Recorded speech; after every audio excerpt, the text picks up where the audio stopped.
Hi, everyone. It's so nice to see you here. I'm in the internet business for the last 10 years. I built one startup of my own called Nyanya.pl. It was a marketplace for caregivers in Poland, the biggest one. We founded it in 2008 and exited in 2011. It was a big success for ourselves. And when I was building my company, I was responsible for doing SEO. At that time, it was something new to me, so I had to learn it. And from that time, SEO was always accompanying me through next business stages. After the Nyanya.pl journey, we started to do business angeling. Then we had our first fund. Now we have Market One Capital. And throughout that time, I was always helping our companies or the companies from our network to do SEO. So I could say, I'm pretty advanced in doing SEO. I analyzed dozens of companies, mostly marketplaces. So I think that today I can help you somehow to understand SEO and somehow prepare for doing SEO. Very often, I and my friends, we compare SEO to cooking a big pot of soup, like a pot of soup for 100 people that are here today at the conference. So cooking this kind of a big portion of soup requires special skill. I mean, it's not about it's not like very deterministic knowledge that you can calculate everything. You need to kind of feel it. There's a lot of experience in cooking this big pot of soup, yeah? But in general, there are 3 things that you need to do to cook it. So the first thing is the preparations. So you need to know what you will need. You need to know for whom you are cooking the soup. You need to know whether it will be the main dish or maybe there will be something after. You need to prepare for cooking the soup. Then there is mixing and flavoring. But first, let us discuss the preparation moment. So for some market, SEO is like be or not to be. There are different market types. It's worth to know what kind of market you are dealing with. So there are markets strictly driven with the demand. For example, Nyanya.pl was like that. You wouldn't need a nanny if your child wouldn't require some care. So when there's a demand, people are searching for it. Versus, on the other hand, there are inspirationally driven marketplaces. For example, for dresses. Girls, they might not be looking for dresses, but if you approach them on Facebook with a particular dress, then the emotional or an impulsive purchase happens. The other type of marketplace is discovery versus loyalty. It means, for example, that when your tooth aches, you need to go to the stomatologist. So you are highly Any better? Sorry. Did you hear anything before? Okay, cool.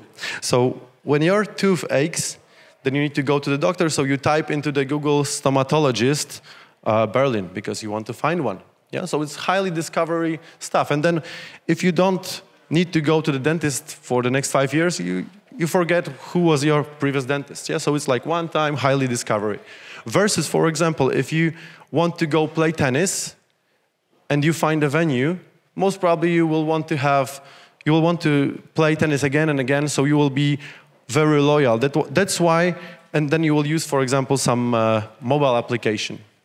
So that's why there is huge search space in terms of doctors in Poland, but very little in terms of sports, because people get loyal to sport activities.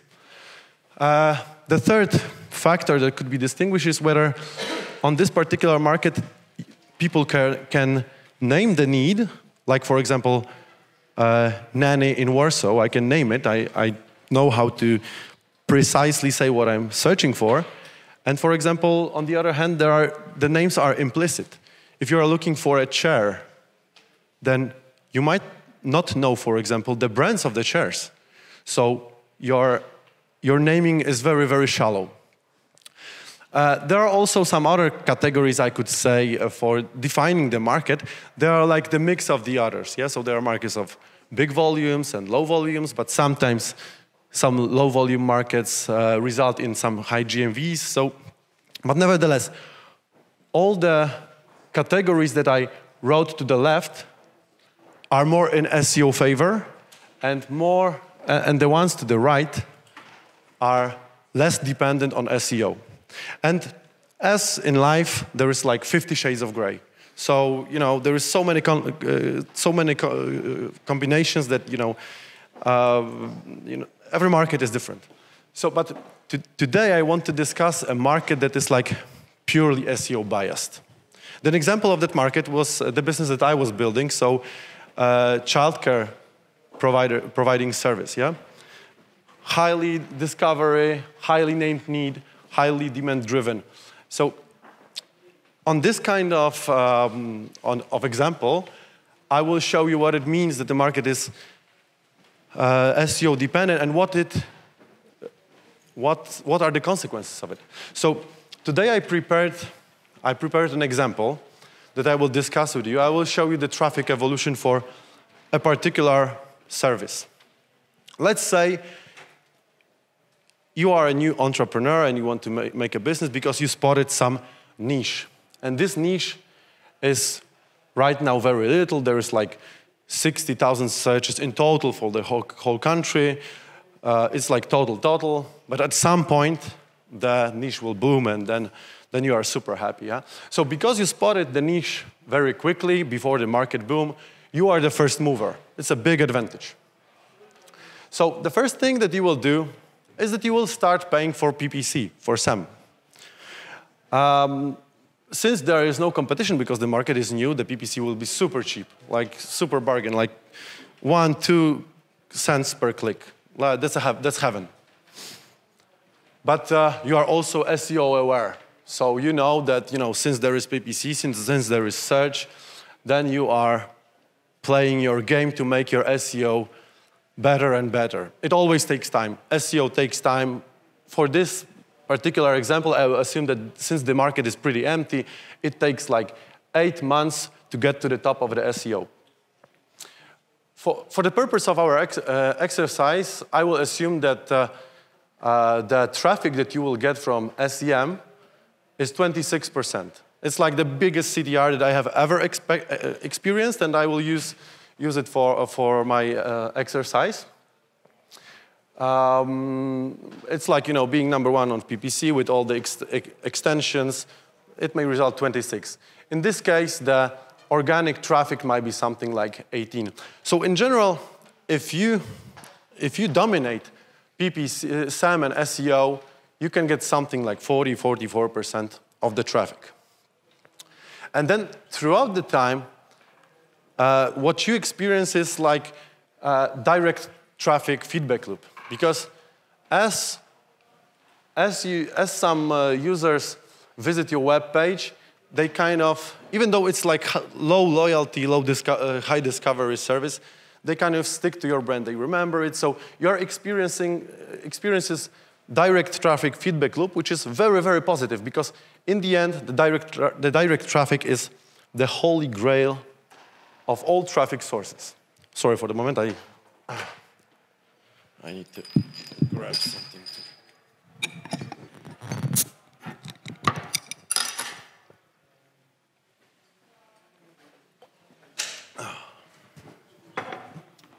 Okay, it's important to see that the direct traffic in the end is important here. So, but what happens next? On the 14th month, I marked as new competitor.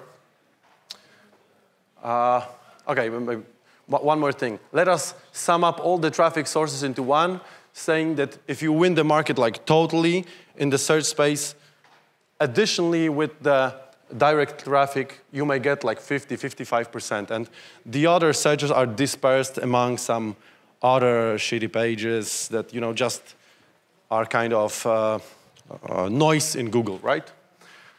But then the market is booming. So you are still receiving relatively higher traffic, but the market is booming. So everyone now knows that your business is good and wants to enter the market. Like sooner or later, you will have a competitor. But this competitor will start 14 months after you. And let us assume that the guy is good in SEO as well. So he starts doing everything right. And he gets there, but he cannot get to the first position that you have because it's already occupied. I mean, it is possible to jump over us, but for this moment, I would say it's very, very difficult to be above the first mover. And the guy also has some money, so he will start doing PPC.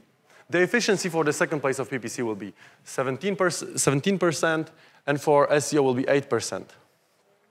So your competitor is getting stronger. He receives more traffic, and then he also experiences the natural traffic, the direct traffic feedback loop. The efficiency of direct traffic feedback loop has been assumed by me for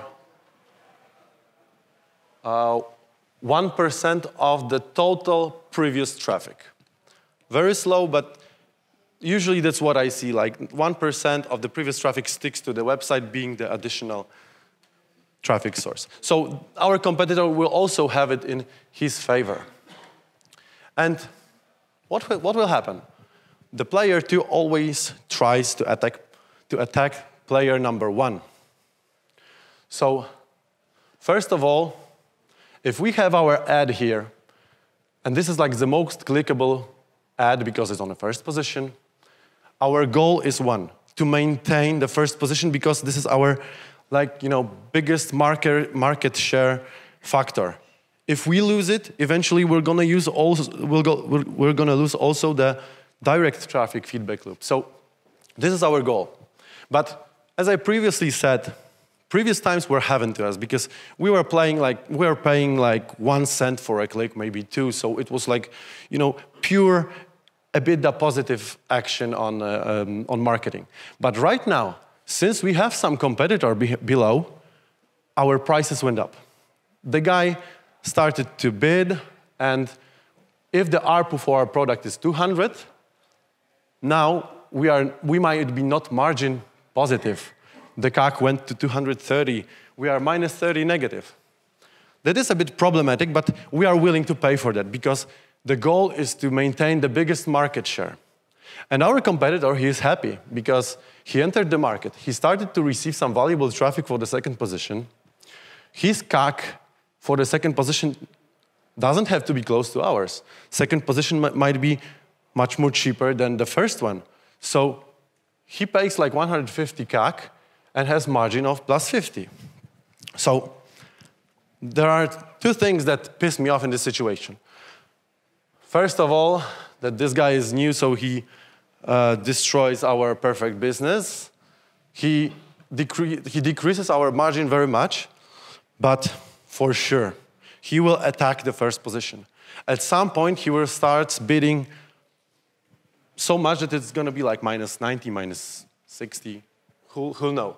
So at that point, what I advise is that you apply the sandwich. And the sandwich is additional loaf of bread here below. And it's your affiliate or the player that you control. So the purpose of this player is to push the competitor from the bottom. And your purpose, being the first, is still to maintain the first position. So if you push this guy and he pushes you, eventually your CAC might go up to 360, being minus 160 margin on PPC.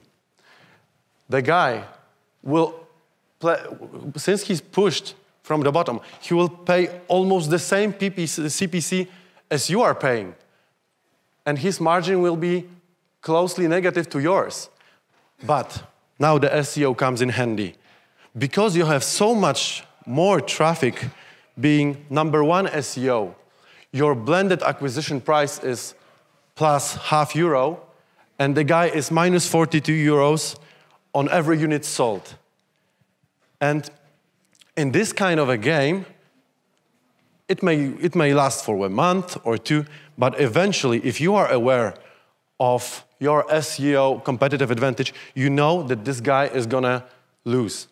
For this example, I assume that we both have the same conversion rates, that these are like copycat products, yeah? Because there's plenty of factors that might appear here, but when it comes to purely PPC and SEO, once you dominate your SEO, it's so easy to squeeze your competitor, to make him suffer, just by not allowing anyone here to have much lower prices, much lower CAC than yours. So eventually this guy would have to say, like, I preferred my previous situation. I was paying 150 being plus 50 positive. I don't want to bid anymore. I made pretty much calculations to simulate this result for you. And it will be all accessible when you reach the presentation within the materials. So I hope that you see it at your home. But for this example, I just extracted the most crucial ones. So like the evolution of month 20. Yeah. So because of your advantage in organic traffic, you are able to buy much more SEM for almost the same price per click, which results like 64 cents advantage for you on the blended CPC cost. And that results in a little margin over the loss of your competitor. So in the end, you are delicately margin positive, where your competitor is minus 55K negative each month. And please note that I have just compared like the first position versus the second. So try to imagine what would happen if your competitor wasn't the second one, but the third or fourth one. Then he couldn't get close to what you are getting in terms of traffic. So always try to be in this case, you will always be like SEM number one. So you will grab the biggest traffic share. And the direct traffic feedback loop will work in your favor. This is very important, that in the end, this might be the direct traffic that is winning the game. So your competitors will struggle with the sandwich. And their unit economics will be shit. And they may have difficulties to fundraise, whereas you will not. So with this example, I wanted to show you, because it's not obvious for many companies that I meet, that sometimes SEO is so super important that you will not win the game if you don't do it. I know it's difficult to do SEO nowadays because the knowledge is quite, I would say, implicit. But yeah, you should be SEO focused, like more or less, but always try to understand how important it is for you to be SEO number one. Try to be first mover. That's obvious, but and sometimes impossible. But there are surely some super niches that you can be the first mover at. Because I live in SEO world for like 10 years, and I am a kind of engineer that for some time was trying to solve with his hammer the problem as a nail.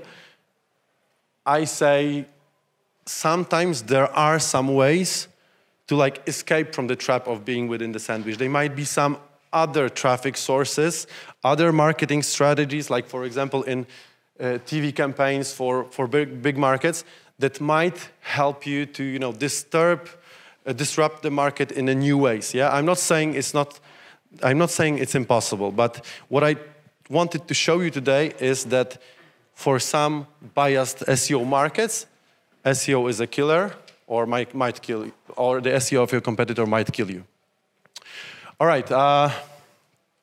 So this is like the preparation stuff of making this soup. You need to know the bigger. You need to know the bigger picture. And once you start cooking your soup, 5. All right. So once you want to cook your soup, there is more about the ingredients, right? So I didn't devote much time of mine to this slide because it's like obvious for anyone who does SEO. So you need to aim to have the best content that is without the duplicates. That's obvious, right? You need to apply the right structure, and then it's all about linking. Linking is like providing the heat to your pot. There needs to be a lot of heat to heat up the pot for a big soup. So, try buying the links. Sometimes on some market, like Spanish, German, Polish one, there are just services who allow people to do like the purchase of content marketing, usually with links. So try buying the links. Search for partnerships. Or try to using some link-based strategies that would let someone put the widget on his site. The last point I will discuss as the last part of the flavoring the soup. But getting back to the structure. For almost every marketplace that I work with, I apply the same structure. That's the hierarchical catalog bouillon cube. And if we are doing content marketing, SEO content marketing, then we apply the content network bouillon wheel. The first one, what it means. Almost all products within some marketplace can be categorized. It's either categories on the A axis and the brands on the B axis. On the cross sections, there are like cross sections of T-shirts for Boss. So it's like pretty straightforward structure to apply, but it might be tricky. I have seen some marketplaces that, for example, overgrown this category, so it was resulting in 5 million pages. That was too much for Google to digest. The pot was too big, and the soup wasn't digested. So I would advise to start thinking about the density and the size of your structure. I wouldn't. For most of you, most probably, like the structure of 100K pages would be sufficient, yeah? But it's obviously like to be discussed. And if you are doing some content marketing in SEO, I would say you have to apply the network structure. And what it means to be good in content SEO is your content needs to be thorough. It needs to be complete.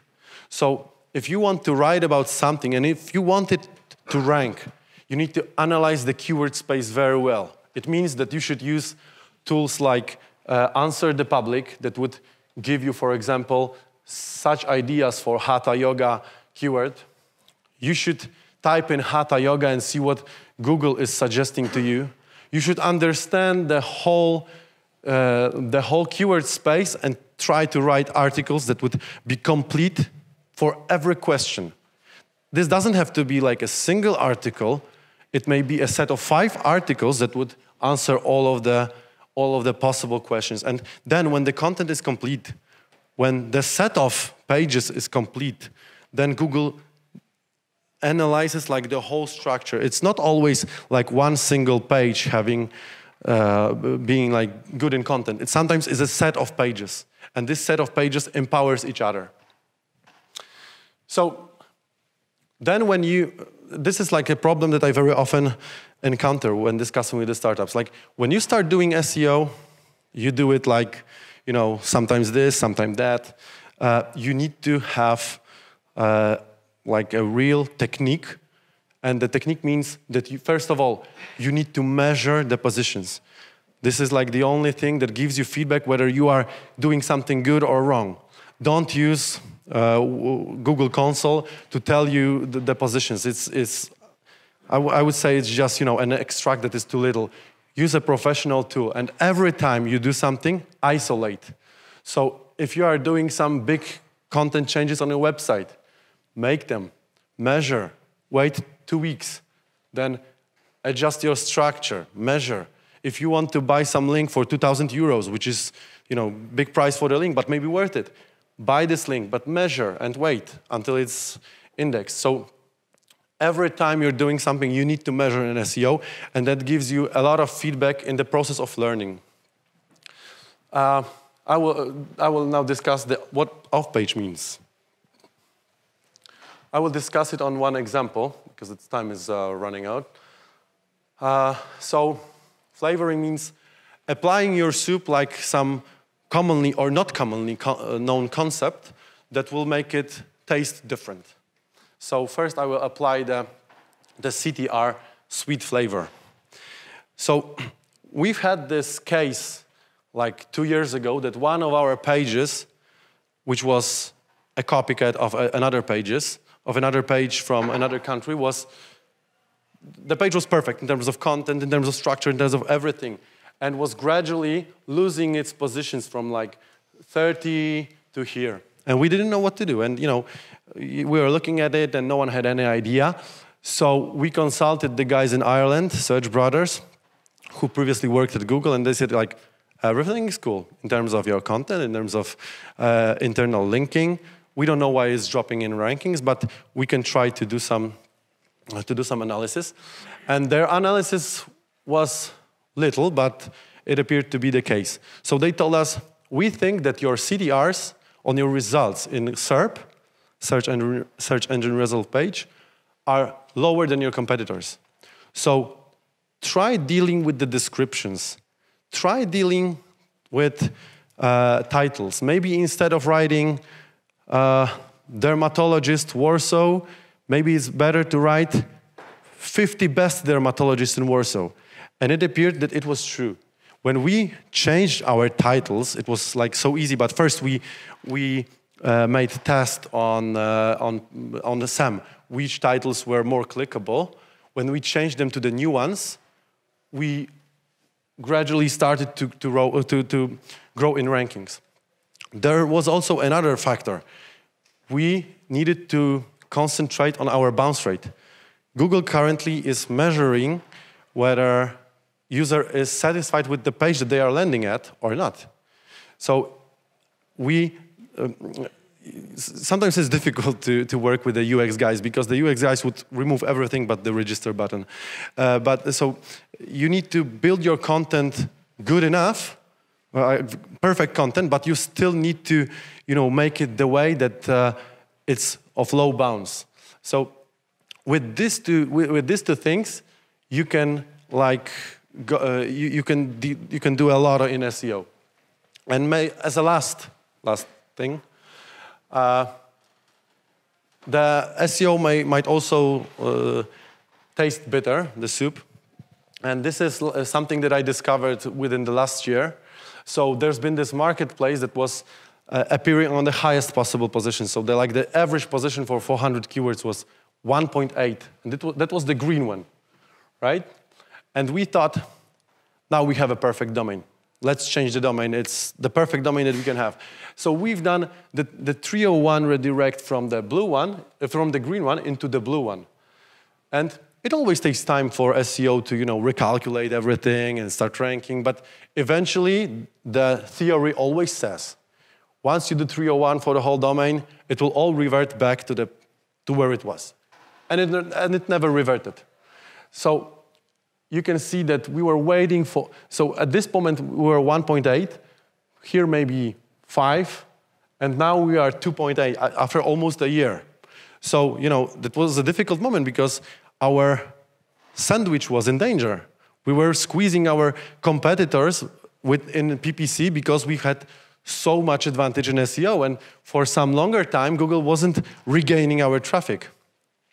And, maybe that was a coincidence, but we've made another 301 for another page that we knew, and they've had the similar result. So I know it's troubling and might be troubling for some of you, but I would now say that 301s are not super safe because of some reason. We could discuss why, but I think that the time is running out. Do we have some time for questions? We have 10 minutes for questions, but next up is a 20-minute break. Okay. So I think we're good to go. I think I misunderstood you when you informed me about the time, so I kind of rushed through the slide of best content and linking. And this is usually the part where I have the most questions.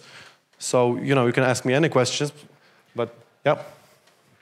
Yeah, there's a lot of activity in the SEO space, but film or movies or YouTube is especially quite great because it's a new way of ranking. How do you see this? So, as I said, I've been working very much with marketplaces, and this isn't like I would say this is like a different part of SEO that wasn't our main focus. So I don't think I could help you much with YouTube movies. I know it's nice to rank there, but I don't have an easy solution to tell you how to rank a movie well. Like, I'm always dealing with marketplaces, so we are trying to rank high for some categories times cities, or the leaf pages, which the product pages. So I think that's a different part of SEO. Maps are different as well, but we could have a discussion, but I don't think I could give you like super precise pill that would lead you to the number one. What do you think is in terms of what's more important? Okay. Okay, yeah, thanks. In terms of what's more important, in terms of maybe having links versus working on the content, is linking as important as it was before? And if so, what price would you potentially pay for a link? Yeah. So, I was linking my page in 2008, 2009, 2010, 11, until there have been some algorithms that destroyed all the linking schemes. It was hurting a bit, but we regained. Before 2011, you could do thousands of links or hundreds a day. There has been these schemes, and it was without the linking you couldn't make it. Yeah, and nowadays when the linking schemes are off, it's a bit easier. It means you can have lower amount of links, and they can give you a lot of value. So sometimes it happens that you buy a link for 2,000 euros for the most important page in France. And with a real link, and you can feel the power like immediately for a longer period of time. You see the growth. So sometimes even one link can make a big difference. If you are asking me whether to have more or less links, I would say have it as much as you can. So these are like two parallel actions that you can have. Pimp your content, do the linking. I would say do both for maximum.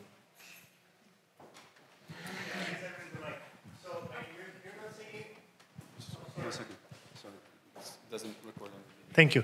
So, on this page, it's about the content, and you're not kind of like reflecting on the site performance. How important is the site speed, or you're just taking it as a prerequisite? Yeah, I like this question. I like it because very often when I meet with the companies that try to do SEO, they have like 100 Google guidelines, and the one that they very focus on is this page speed. So they want to be 250 milliseconds, and it's so important for them. I would say, yeah, the page speed is important when you are 5 seconds for refresh. If you are 3 seconds, that's, I would say, okish. When it's 1 second is good. 150. And then, I would say it's a competition of IT whether to get to 150 and make everything static and cloud front end. But I would say, don't stick too much to the page speed. If you are 1 second 50, that's enough for now. If you want to get to the total number one, maybe below 1 second would mean something, but I don't do it.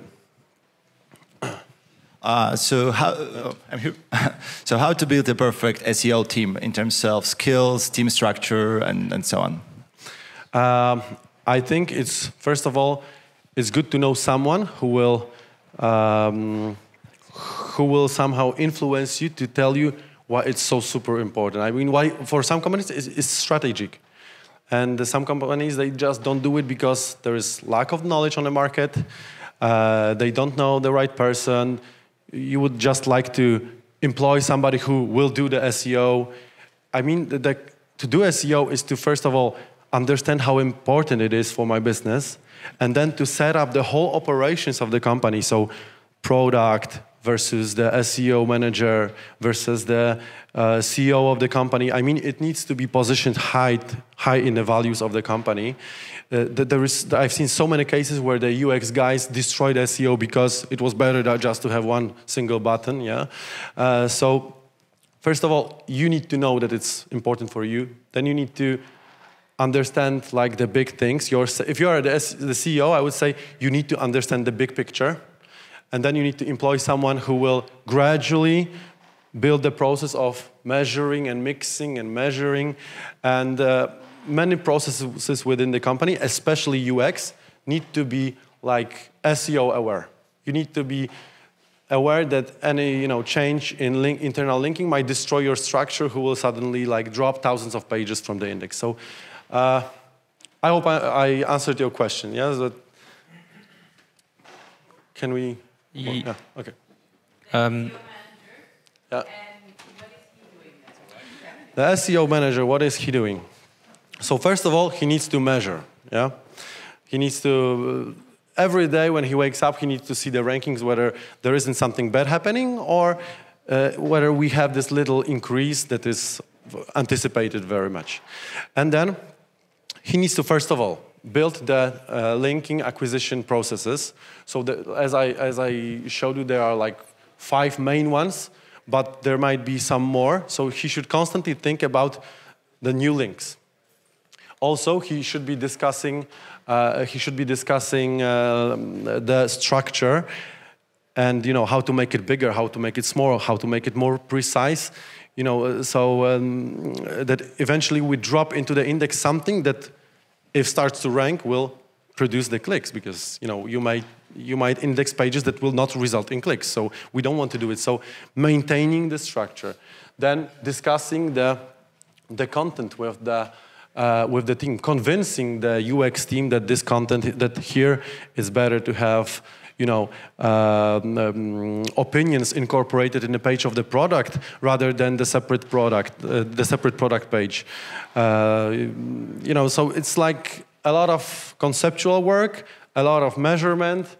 The good thing is that usually one SEO manager is enough. I mean, sometimes there is additional team for linking acquisition, but one big guy is enough. That would be an engineer? I don't think there is a perfect fit from the point of view of education. Yeah, there might be some historians doing SEO. I think that it's this is like the knowledge that you cannot obtain anywhere at the studies. So you need to somehow learn it through your way. You talked about the categories and that sort of grid, like the X and Y axes. Yeah. Let's say you have like one sort of product which is extremely competitive, but there's huge volume of traffic. And then you have a lot of other products which obviously aren't as competitive, but there's less traffic. From an SEO point of view, is it better to just focus on the big opportunity and just chip away at it against the competition? Or should you go after all the long tail, get into the sort of top 5, top 3 for those? Understood. Sometimes in the beginning it's better to grasp the low competitive phrases just to have traffic. I mean, it's very, very bad for your morale to start fighting for the big thing and not to receive the traffic for a year. Yeah? And maybe when you start fighting for little phrases and you see, 1,000 of organic traffic, then after 2 months, 2,000, it's like big, yeah? And after a year or two, when you have more linking, you will be prepared to attack the bigger phrase. I would go for first the little and then the big one. I can see there are still a lot of questions, and hopefully Michal can stay on a little longer, because we're scheduled for a break right now. So anyone who would like to go, I'll still be passing the mic around, and Michal will take as many questions as he can during the break. But just please stick to asking questions with the mic, because otherwise it doesn't get recorded. Thanks. Yeah. Hi. Thank you. Nice presentation. What's your take on indexing by Google if you have JavaScript on a page? because they so, say JS is indexable and Google can read it, but so let's say that the whole page is written in the React. So exactly. If you refresh it without the JavaScript, there is just include the script, and then everything somehow magically loads up. I would say I would be very cautious. I mean, I have never made such 0-1 test. I mean, the example that I just gave you could give us like an easy answer whether does it index or not. I would say, I mean, I'm sure that Google knows how to render the page. Yeah, I know, there is there is Google WebKit toolkit for rendering this kind of stuff, and it works server side. So Google knows how to render it. Yeah, whether he's willing to read it, and index it that much. Let us imagine, for example, that you have some search results and there's 20 results, but once you get to the bottom by scrolling, additional 20 appear, and then additional 20. How long will the Google be crawling? I don't know. I mean, I'm a classic in SEO. I would recommend the UX guys, the IT guys, let's do it the classic way. Maybe we could do some, React script for launching some widgets, something that I'm not so, insisting to be there. But for the main core of the web page, I would stick to server-side generated page. Okay, thank you.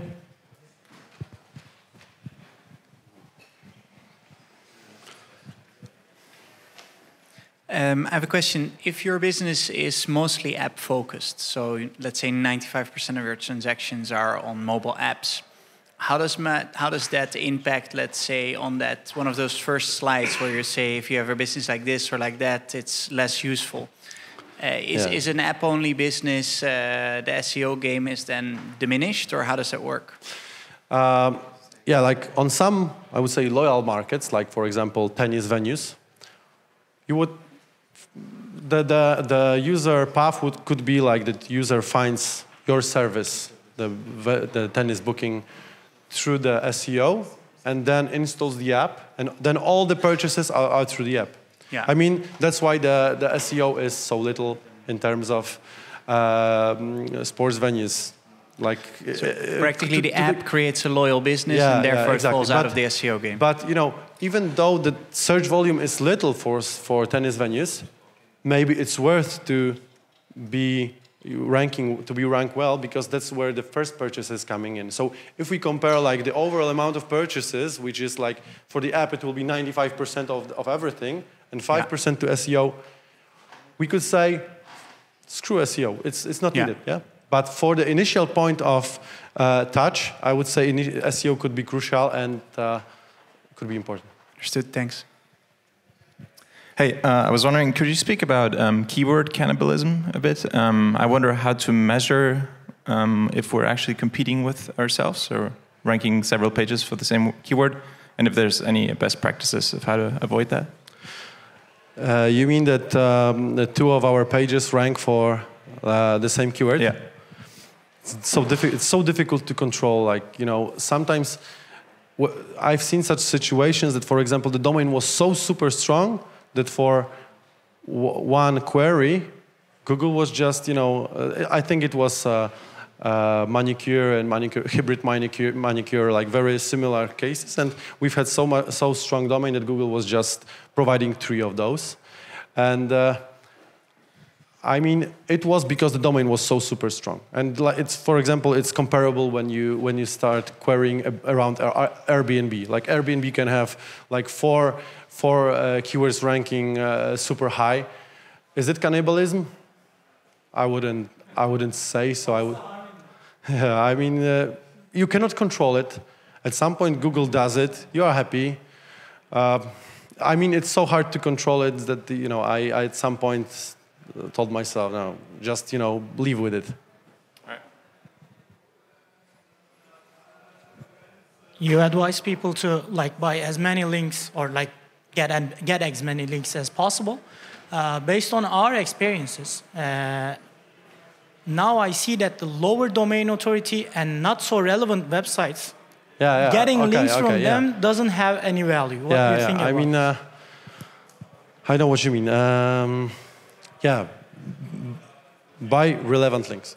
I mean, all this story so of because like now it's I mostly founders, like, then you end up buying 200, 300 euros links. That doesn't help. Yeah, please any note that if the domain authority or the relevance. Yeah, please note that for the link building strategies, I haven't listed the most obvious one, which is catalogs. I would say right now, catalogs are so generic, so not relevant that I wouldn't do them. I would purely go for like relevant pages or some news pages which are relevant to everything.